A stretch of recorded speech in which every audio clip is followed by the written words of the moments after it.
Hi guys, so update tayo kay Kiana. Kabit na natin yung mga parts na kailangan natin para sa full build na Honkai Impact inspired Hersher of Finality. So ngayon, palagay tayo ng sticker. So, yan, si Kiana Caslana. Tapos, recent na upgrade sa kanya is itong sa may part ng mga gulong, mga wheels natin. So sa disc, gumamit tayo ng TAD Racing from Indonesia. Yan.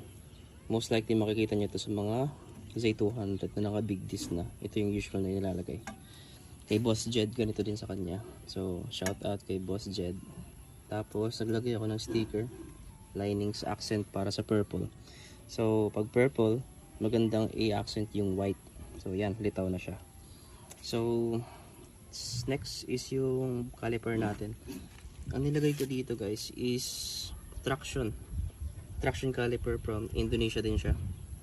Tapos itong bracket hindi siya kasama nabili namin itong caliper. So 4-pot caliper siya, kaso hindi lang siya yung monoblock. So parang maliit siyang tingnan, pero 4-pot caliper. So kumakagat siya.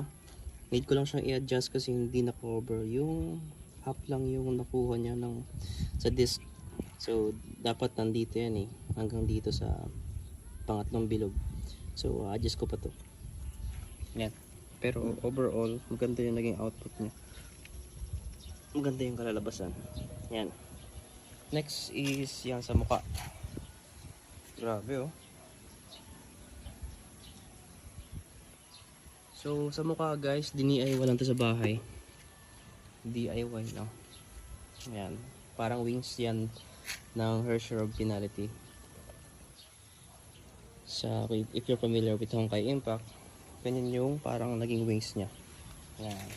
Medyo maalakibok lang. Naglagay din ako ng linings dito na puti sa rear mags niya. Tapos pinapinturahan ko to.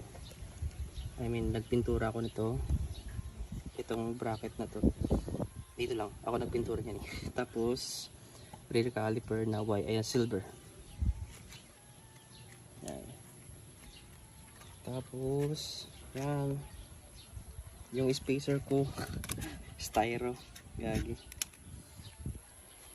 Tapos yung triple clamp ko guys, meron pa akong extra butterfly ng Z200. So nilagay ko siya dito. Bala ko dito is i-repaint ko to ng mas magandang paka-finish. Dapat ganito siya. Yan. Ilagay ko to parang stabilizer to So mas naging